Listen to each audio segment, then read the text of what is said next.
right, pleased to welcome in a special edition of the pod this week. And we're going high school. We're going with the top high school players in the country.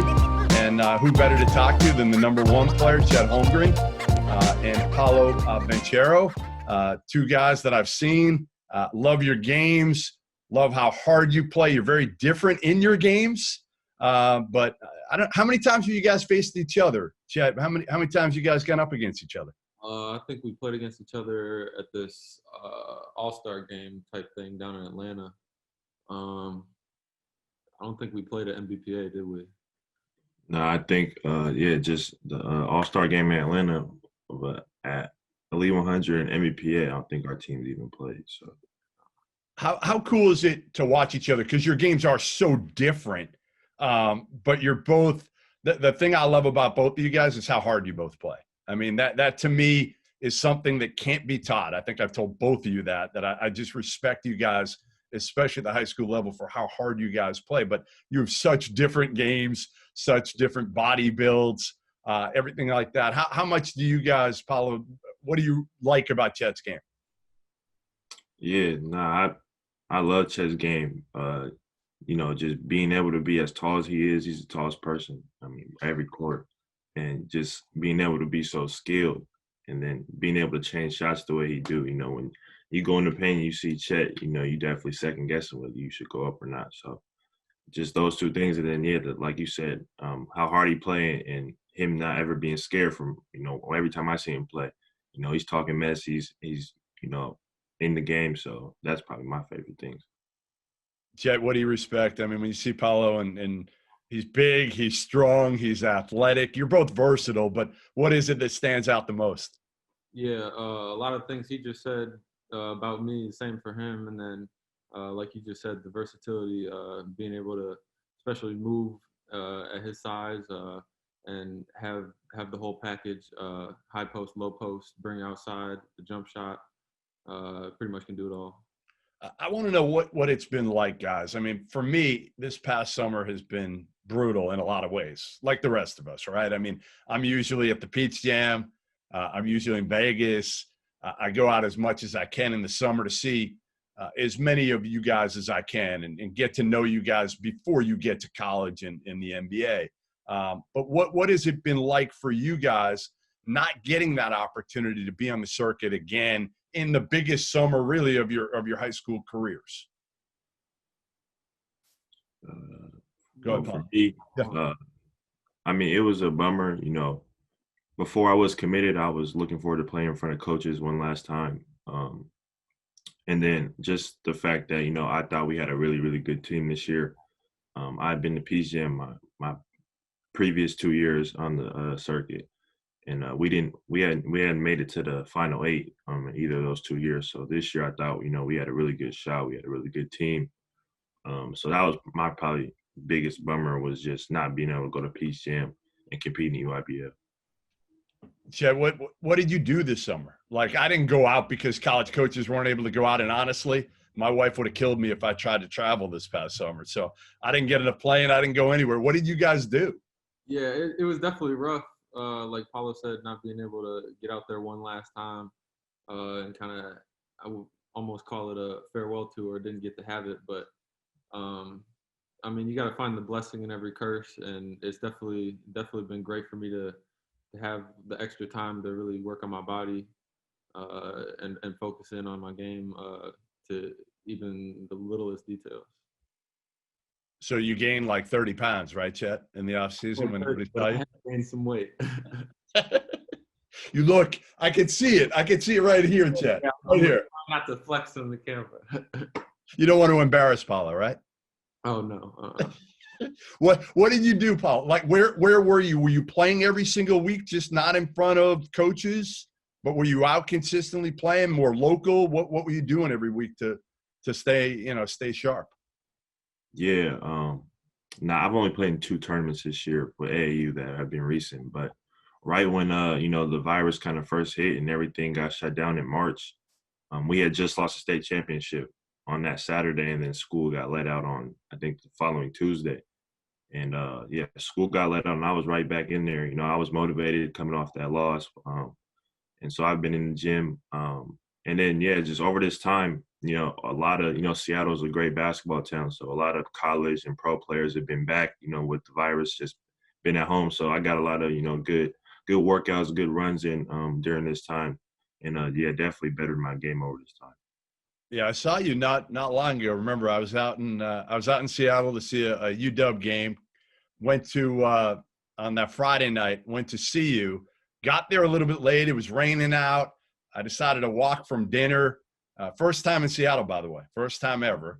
And I decided to walk from dinner to the game. I get there, I don't know, like 5 minutes before it's starting. It's packed. O'Day's playing Rainier Beach. And I'm standing out there waiting to get in with one Jamal Crawford. And everybody knows Jamal's like out there. There's like security. There's the principal. Everybody knows Jamal's out there. And I'm like, all right, Jamal, like get us in. Like you're Jamal Crawford. You can get us in. And I have so much respect for him because not once did he like say, I'm Jamal Crawford, like get me in there. He just waited. We missed the first half together. We missed the entire first half. He never complained. And we walked in for the second half and ended up seeing the game. And I thought it was just really cool that a superstar like Jamal Crawford, especially, in Seattle, who's bigger? Not many, right? Nobody. Is he like that generally, Paolo? Is that him most of the time? Nah, it blows me away just because, just for the little bit of, I guess, fame you could say I have, when little kids come up to me, I try and say yes. But even me sometimes, I got to go or I got to do something. Jamal, I've been with him a couple of times and he'll stop and take 30 pictures and sign whatever, he's just so generous, which blows me away just because, that a lot of times, it seems like that can get annoying and stuff. But, he just whether, no matter how he's feeling, he seems to just do it every time. Yeah, no doubt. All right, so we'll start with you, Paolo, in terms of you committed to Duke on August 20th. I think it surprised a lot of people, right? I mean, where did people think you were going? A lot of people thought I was going to Kentucky. A lot of people thought I was going to Tennessee, some Washington, which, I mean, that, I loved all those schools. But a lot of people made it seem like, I wasn't talking to Duke and I just chose them, out of the blue. Yeah. Which really wasn't the case. I just kept everything pretty quiet. There wasn't really – I didn't really talk to a lot of analysts and, give them the drop on, where I was liking and stuff like that. So a lot of them, assumed that Duke wasn't in the mix and stuff like that when really they were in there the whole time. They just never really got, a hang of it or a hold of that. So it surprised a lot of people, but for my family and, my close people, they had already kind of knew I was loving Duke. Did you get a chance to visit all those schools? I assume most of them, if not all of them, before, when you were a year ago, when you were out on the circuit and stuff like that, or was it tough because you didn't have a chance to get all the information? Like that's the part I feel bad for you guys about is it's not only a year where you get to take center stage on the AU circuit, but it's also a year in which you can get a lot of information by going on visits. Like right now, Chet would be going on, both of you guys, I mean, if you wanted, would be going on official visits to football games and they roll out the red carpet for you. It's kind of what you wait for, right? I mean, those are the times. So where were you able to go and how hard was it to make that decision to go to Duke without having maybe as much info as you wanted? Yeah, my junior year, I actually used all 5. A lot of people kind of asked me why, but, I just wanted to, and it ended up paying off because this happened. So I actually visited every school that I was seriously considering I visited, besides Washington, but, Washington's Washington. I've been there 1,000 times. Yeah. So, I got a chance to visit everywhere. What was it about Duke? Before we ask Chet and grill Chet, you and I can grill him together on his recruitment. You'll have fun now that you're not being grilled, but you can. I'll actually turn it, and you can ask Chet the questions after we're done with this. Okay. That'll be fun for you. But what was it about Duke? Yeah, Duke. It was just, when I got there, like it was just like the feel when I got there, like the campus. I love the practice gym. Like it was just the feel, when I got there, and then being around the staff, them all being former Duke players, just really, shows that it's really family oriented there, and everybody there got your back. And I just really felt like, after talking to him, even after my visit for that next following months, that I could trust him. And just talking with the coaches, they didn't just, they weren't yes men, and they didn't just pump me up all the time. When they come watch me play, or when we would talk, they would give me things I got to work on and I got to get better at. Before I was committed, just while I was still in the recruiting process, they was just being honest with me. And, I really liked that. And yeah, over time, Coach K was by far the most active head coach in my recruitment. So that played a big part. And yeah, I just loved it there. That's impressive at 70 plus years old to have that type of, right? I mean, you think once somebody hits 70, they're going to take a step back and let the assistants do most of the heavy lifting. One before you hit Chet, who's the better player right now, Nolan Smith or John Shire? Did you play with him or no? On my visit, I went against. I had a shooting contest with John, so he got a strap, but he can shoot. He can shoot it. I don't know. We're going to see when I get there. All right. I'm going with Nolan. I'm going with Nolan in that matchup. I think Nolan's got more left in the tank than Shire. I think Shire's gotten a little old and fat. Don't tell him I said that. All right, your turn, Paolo. Here you go. You've waited for this forever because people have grilled you forever on your recruitment. All right, this guy cut his list to 7 back. When did you cut your list, Chet? Like June.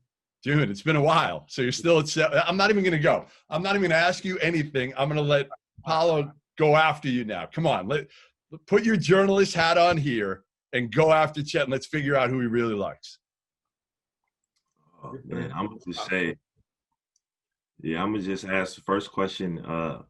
Would you say all those 7 are still involved, or you're still seriously considering all those 7? I'd say yes, and it kind of depends a lot on whether I can take my visits or not, because I haven't visited all the schools on the list, and it's hard to, kind of go somewhere you've never been. You've never seen the environment and stuff. So I'd say at the moment, yes, depending on the decisions of the NCAA and stuff, that could change. Yeah. You visited Gonzaga, right? Yeah. How you like it there? How I like there? Yeah. I definitely had fun on my visit. Nothing but good things to say. Everybody knows my guy Jalen committed there. He's out there right now. He's telling me good things, always in my ear about it. And like I said, nothing but good things to say. Yeah, my AAU teammate's going. He's committed there as well. His name Caden Perry. Yeah, you would love to play with him. I played with him at USA on my team. Yeah. He dunk everything, block everything. Really? Monster. Chet, where have you not visited? Of those 7, I'll read off the 7 quickly. Gonzaga, you visited. Minnesota, obviously, being a local kid, you visited plenty of times. Carolina, Memphis, Georgetown, Michigan, Ohio State, and I know you visited Ohio State, correct? Yeah, so I've never been to Michigan. I've never been to Memphis. I went to UNC for a really quick tour in 8th grade for the CP3 camp. But other than that, I haven't really visited there. I did an unofficial to Georgetown before the MBPA camp last year. And then, like you said, I took an official to Ohio State. You got anything else for him, Paolo, or you want me to pick up? No, that's it. I don't. No, you don't. Yeah, I don't want to grill him too much.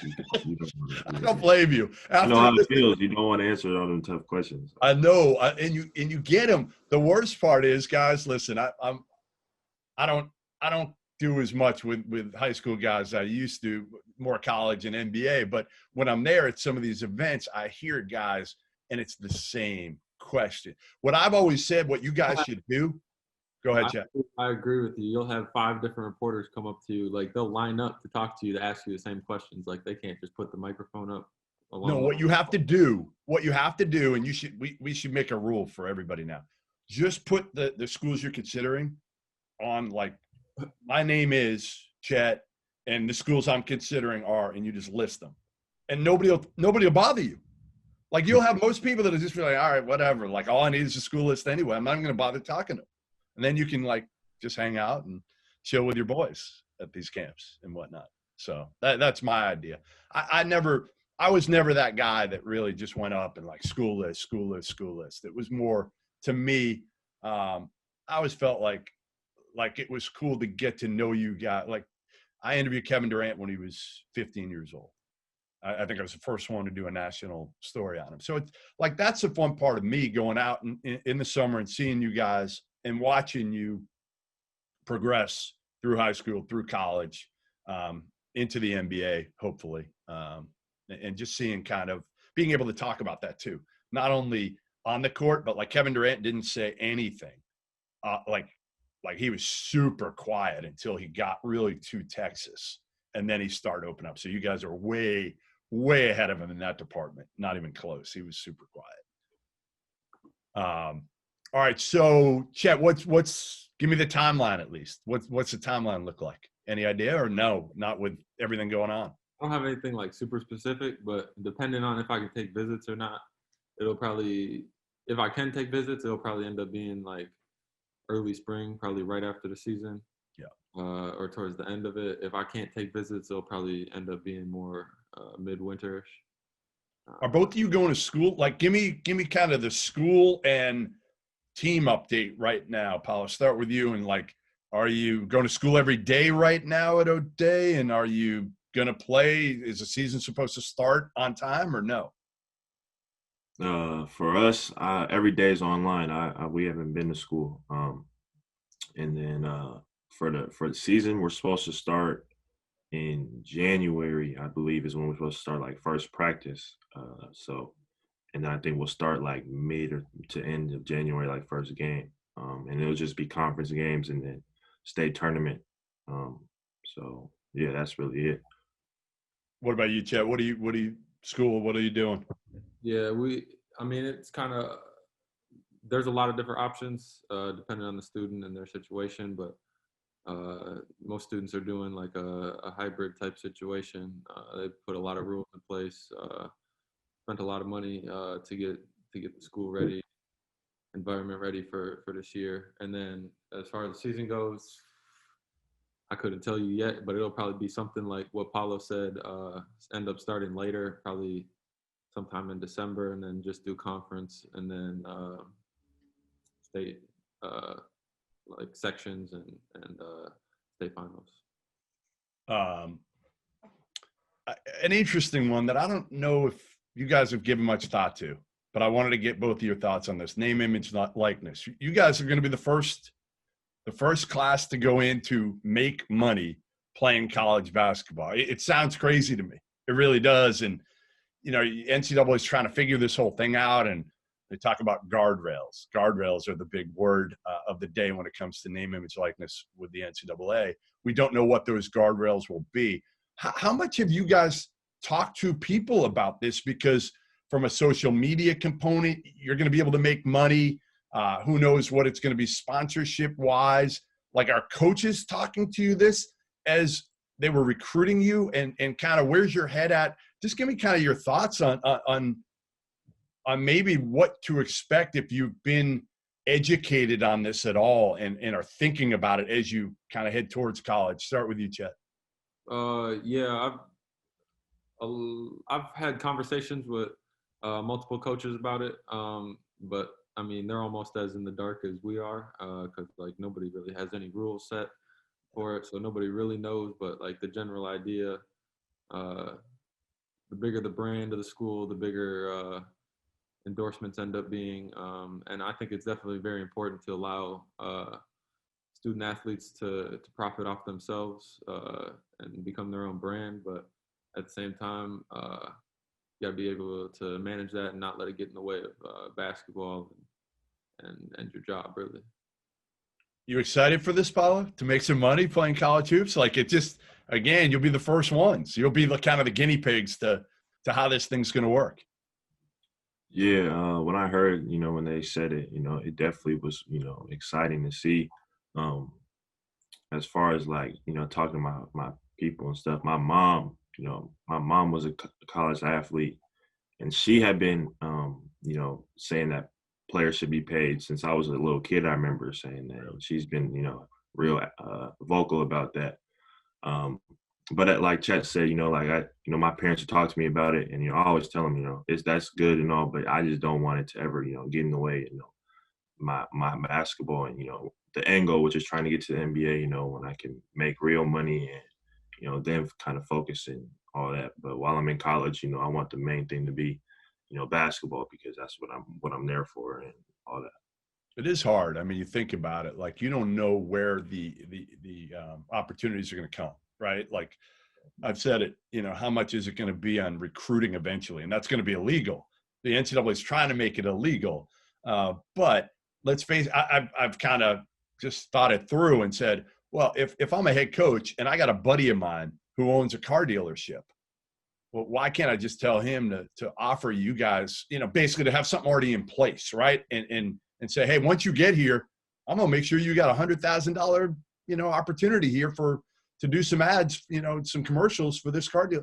It's just, again, there's so many questions to be answered with this right now, and you're right. Like you're gonna have a lot coming at you, and the hardest part is gonna be trying to stay focused on playing the game, and that's hard enough as a college freshman, right? To acclimate yourself and make sure you're playing as well as you can, and to have all this other stuff now thrown at you to try to figure out. It's almost like, is it all worth it?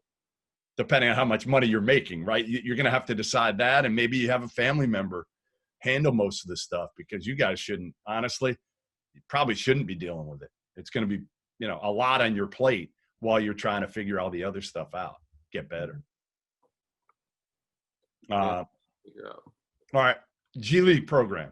I think 5 guys went this year, led by Jalen Green, Isaiah Todd, Daishan Nix.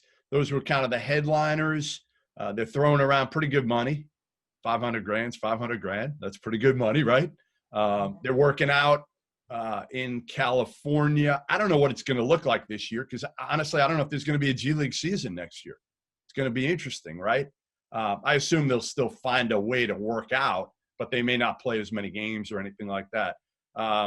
You guys give any thought to that pathway program, or are you pretty much both locked in to going to college? Yeah, I'm definitely going. I'm not gonna say 100% going to college, because anything can happen, but 99.9% chance I'm going to college. I thought about it, but I honestly didn't know enough about it, and then college just seemed like the right path for me. So, Paolo, you with him? Yeah, I'm committed. I'm locked in. So you're going to Duke? Yeah. Yeah. Listen, my thought on that is to each their own, right? It's another opportunity. It's great because you don't have to necessarily go overseas now. You can make some money and you don't have to leave the country. So I love it, and hopefully they'll get good coaching and all that. My only thought is, and even for a guy like Jalen Green, how much are we going to talk about him this year? How much is he going to really increase his brand this year playing in this G League program? I'm not going to talk about him at all. I'm not. I mean, I didn't talk about RJ Hampton all last year.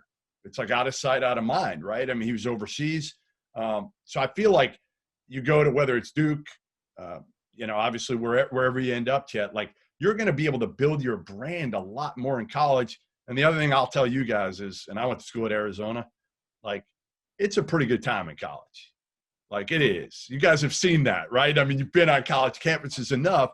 It's the last stop you're going to have without a ton of pressure on you. You get to hang out with your buddies, where with this G League program, I don't know, is it just 5 of them? And then you got a bunch of guys that probably are in the G League, if the G League goes off next year, that aren't your age. You got guys that are 26, 27 years old. Some of, I don't know. I just feel again, I'm glad they have the opportunity, but I just feel you can build your brand so much better in college, and the social aspect, everything. I don't know. It sounds like I don't have to convince you guys at all that you're all in. But how many, some of the other guys that you guys hang out with, that you talk to, are there a lot that you think are going to end up going this G League route, or no? I mean, I think it's only going to really be 3, 4, maybe 5 each year. But I think I saw Mike Foster is considering it. Jabari Smith is considering it. I don't know who else is considering it, but there's probably a couple others in there. Yeah, I think there'll be a couple for sure, and I don't blame them. But for me, I grew up watching college basketball and stuff like that. So it's always been a dream to play on Super Tuesday and all that stuff and stuff like that. And then on top of that, we'll be able to make some money. So that's true. That's what people don't realize. It's like the $500,000 is zero right now, and it's not zero because you still have the stipend and some of those things. But basically, 500 is zero. The gap will be closed. I don't know how much. Can you guys make 50 grand? Can you make 100? I have no idea. Has anybody kind of told you what they think you could make next year, or no? Has anybody given you a figure of potentially? All right, Paolo, go ahead. What's the figure you've gotten? I mean, through the recruiting process, I've had, coaches tell me I could have 6 figures in my account by the time I leave and stuff like that.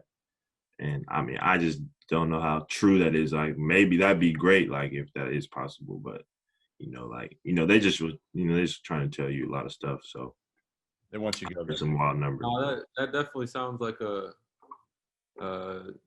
attainable number. 6 figures. I mean, it's a lot of money, but if you think about it, it's not that much money. And then depending on who you are and where you end up going to school, if you're at a smaller D1 school, you're probably not going to get the same as a perennial AP 25 school. And then on top of that, how marketable are you? Your social media following, et cetera. It kind of just depends on who you are. So some of the people that watch this have never seen you guys play. I probably should have started with this if I was actually a good reporter.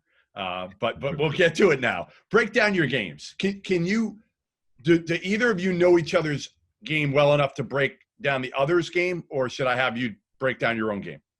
I could probably break down his game. All right, let's do it. All right. Versatile. I'd say sticks mostly to the 3-4. Kill you on the glass, work high-low, pretty much anywhere in the paint, good footwork, gets the jump shot with fluidity, uses pump fakes, ball fakes, can take you outside if you're bigger and slower, runs the floor well, get it off the glass and push it with the pass, the dribble, pretty much whatever. Pretty good. That's pretty good. I like that. My comparison, Paolo, and tell me if you've heard this one. Chris Webber.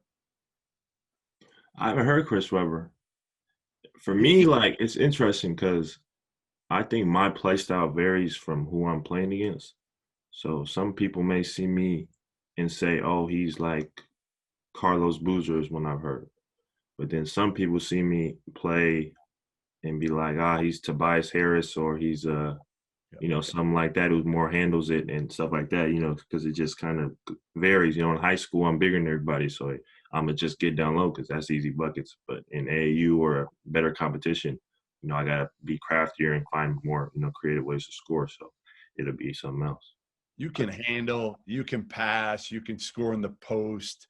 I mean, I think, and I say this to everybody, when you're a killer on the court. Like that's what I say about you. I just think that you have that mentality about you and that versatility, like Chet said. That's something you don't expect when you first see you. You don't necessarily expect that versatility to be able to handle it like you can, to be able to shoot it from the perimeter. Go ahead, Chet. What are you going to say? My comparison would probably be like a prime Paul Millsap that's more athletic. Yep. All right, your turn.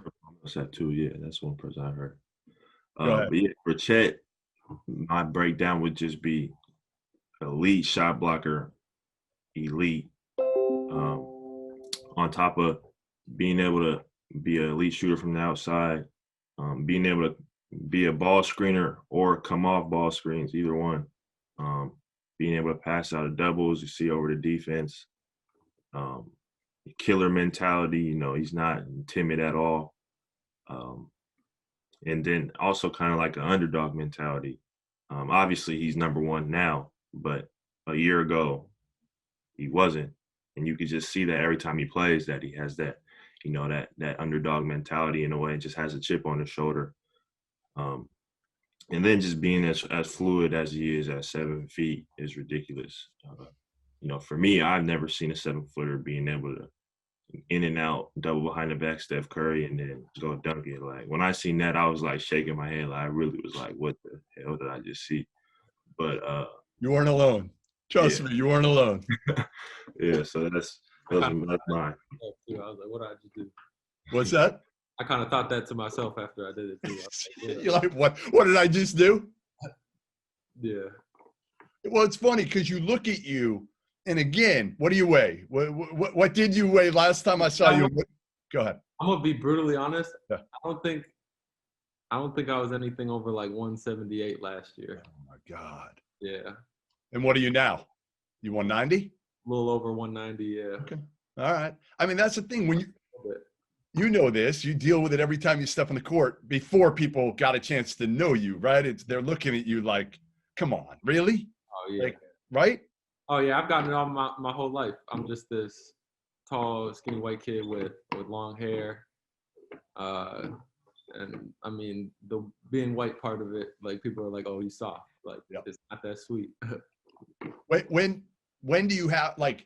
I've talked to a bunch of white players about this. Like they got to come out and even have more toughness because again, especially somebody like you, where you're 178 pounds, it's a different ballgame for you. Does that have to be fake toughness at first? I don't think I've ever really faked toughness. I mean, because to a certain point you can't really fake it. You always just got to think if somebody hits me, I'm gonna hit them back. And don't always wait to get hit first. Sometimes you got to hit somebody first. That's just how I've seen it. All right, so let's finish out with. I gave you guys both a little homework. Did you do it? Oh, the top 10. Oh, you didn't do it. Check. Come on. Give you a little homework and you forget. I'm better on the spot. All right. Let's do it. We're going to start with one. We'll kind of go through it. All three of us. Number one, do we all agree it's LeBron? Yep. Yes. All right. Who we got at 2, Paolo? Who you got at 2? My list right here. I got Kawhi at number 2. After that, even though he choked, I ain't gonna lie. I didn't drop him that much. I didn't really drop him at all because it was one game. Yeah. It was really like one half basically, but I don't got him number 2.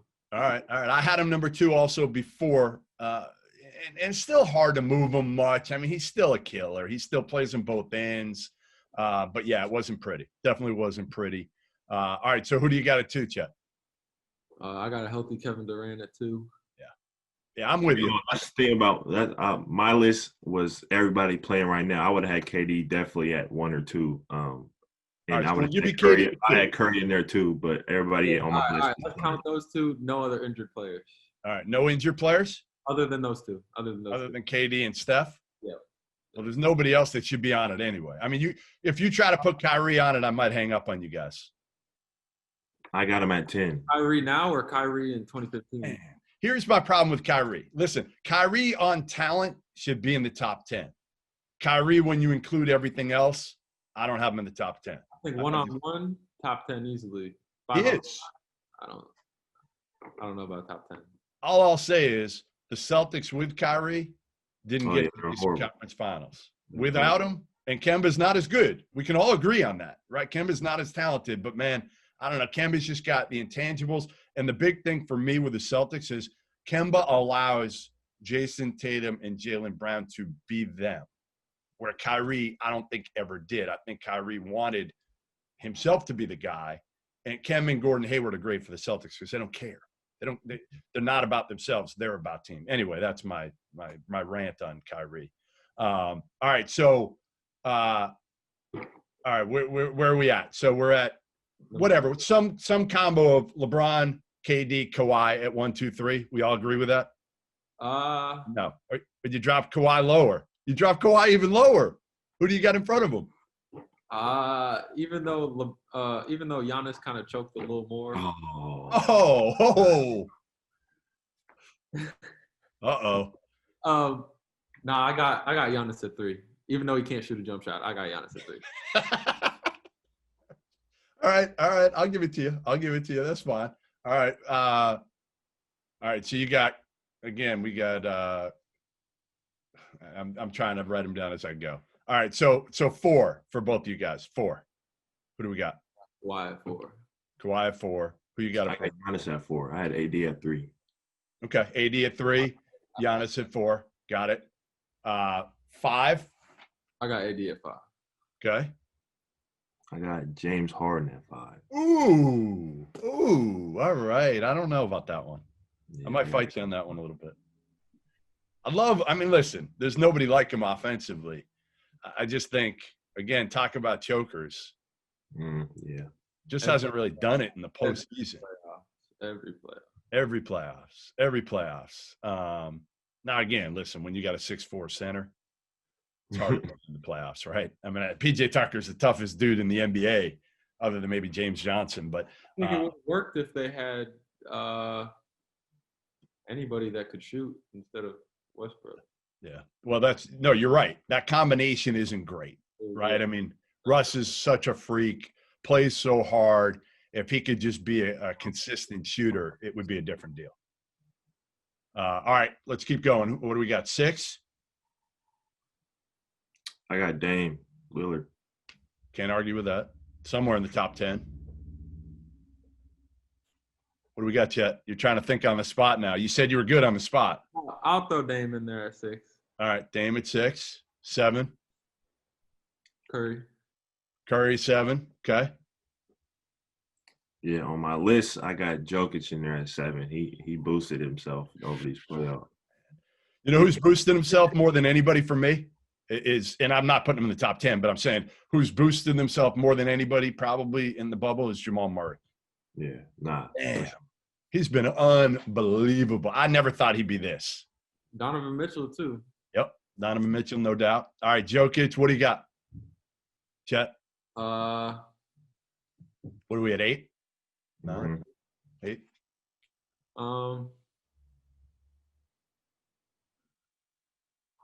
See, if you'd done your homework, you'd be all right here. Now you're going to get yourself into trouble. Should have. I'm going to end up just saying a name that sounds dumb, but. Who's he forgetting?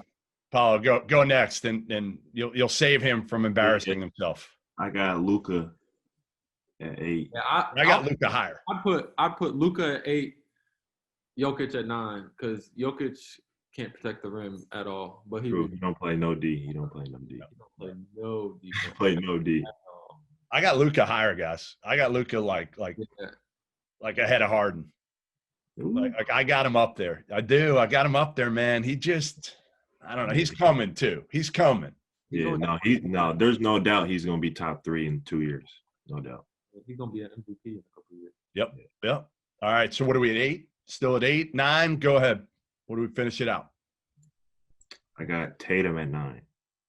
We at 9? Yeah. No, I got Jokic at 9. Jokic at 9. Okay. I agree with you on Tatum. I got Tatum at like 9, 10. However you want to listen. I've been the card-carrying member of the Jason Tatum fan club since I first saw him sophomore year of high school at LeBron camp. Like, I just think – and now we're seeing the Tatum that I saw back then, believe it or not, was kind of more – the first game I ever saw him, he was kind of more of a point forward. And we're seeing some of that passing ability now. But, man, that block by Bam Adebayo, by the way, was insane. I knew it was coming. As soon as he drove, I yelled at my TV. I was like, block party, because I knew he was going to do that. He wasn't getting dunked on, that's for sure. I was going to try and slide Jimmy Butler in there somewhere, but I couldn't quite make it fit. Yeah, I think he's outside the top 10. I think he's somewhere 10 to 20. He's a great leader. Which is crazy because he hasn't been. He has not been a great locker room guy in Philly, in Minnesota. In Minnesota, what was the reputation of Jimmy? It wasn't great. I mean, I liked his reputation. Because he played hard. He got the bad. I think he's a good leader, but just the way he leads didn't fit Minnesota and it didn't fit Philly. But I think in Miami he has a bunch of hard-nosed players who, they feed off of his energy. they're willing to listen because they're very young. Yeah, no, you're absolutely right. You need the right culture for Jimmy Butler, right? You need a group that's going to work their ass off, that's going to play a similar way as him. And you can just tell, Bam, Dragic, Tyler Hero, they're just tough. Jay Crowder, yeah. But think about it, everywhere he's gone, even if they didn't like him, they were a lot better with him. Yeah, no doubt. All right, so what do we got? 10? Who are you putting at 10 instead of Jimmy? Oh, I wasn't gonna put him in there. I'd probably go Jason Tatum at 10. Okay. All right, who fills out your top 10? Paolo, what do you got? I'll knock Kyrie out of there, and I'll put Joel Embiid in there. Ooh, interesting. That's an interesting after one. Like the top 3, it's hard to go with 10 because there's just too many people that could fit in there.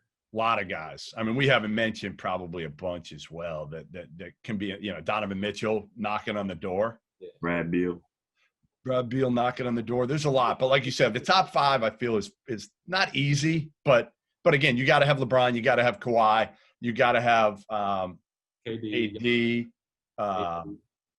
Giannis, right? I mean, it's fairly easy for the most part. So what else you guys got going on now? What just school, online for one, in person for the other some days, and just kind of working on your game as much as you can to stay sharp? That's it? Pretty much nothing else to do. You watched all the TV shows you could possibly watch by now? Are you out of them like me? I don't really watch TV. No. Not a big TV guy.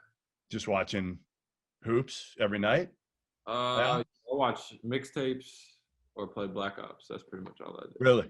Really? You don't even watch you don't watch much NBA playoffs, or you do? You watch some? Or yeah, like mixtapes, like basketball in general, Yep. and Black Ops. That's all I do. I don't watch movies. Anything else? Yeah, not really. What else do you do, Paulo? You watch anything else or no? Just hoops? I play a lot of video games when I'm at the house, and then I of course watch basketball. And then hopefully, we're not in school, but they're trying to get the football season started in the fall. So, and I think the governor just said, he said it's up to the WIAA now. Really? He's giving them kind of permission, I guess, to choose whether they want to have a season or not right now. So I kind of hope there is football season, just because ain't nothing else to go do. No, there's not. Listen, to me, we just got, while we were on this, taping it, what's today, Wednesday? The news broke. I did end up breaking it, by the way, guys. November 25th start date. Yeah, November 25th is the start of the season. I put it out there early in here because I knew if I didn't put it out, I knew somebody would break it before me. So, but I don't know if we're going to be allowed. It sounds like ESPN and Disney, they're going to have a bubble down there in Orlando for a couple of weeks. I'm hoping I'm able to go and for college. Yeah. And they're having some in Mohegan Sun up near where I am in Connecticut. They'll probably have 20 teams. But again, you don't know how much media are going to be allowed, not allowed into practices. It's all crazy. It's just moving. And hopefully by the time you guys get to college, at least everything will be normal. But I want to see Kate Cunningham play this year. I want to see him at Oklahoma State. I think, talk about a killer. He's a killer. I want to see a lot of people play. Me too. We will. I think there'll be a season. I just don't think it'll be a full 20, 30-game season. I think you'll have, like you've seen in football, some teams playing, some teams not. So anyway, listen, I appreciate you both joining me. This was fun. Hope it was not painful for you guys and you had a little fun, and we'll do it again. All right, we'll do it again. We'll check in with you guys during the season, and be safe and, enjoy the light load in school. I assume it's light for both of you this final year, right? Yeah, I definitely didn't take too many AP classes. Well, you're smart. Very, very, very smart. And Paolo, you got to make sure – hold on one sec here. Just make sure you keep those grades up, to get into Duke, all right? Oh, yeah, for sure. No SATs this year, so. That's right. No, for either of you? Don't have to worry about it at all? When they announced it for last year, I was like, please don't. My daughter's a junior, so she's just hoping it extends a little bit longer to next year. I told her, I'm like, they may not look at them as much, but I think they'll they may take him at the end of the year. So anyway, all right, listen, appreciate it, guys. Be safe, and we'll talk soon. Yeah, thanks. Thank you. You got it, guys.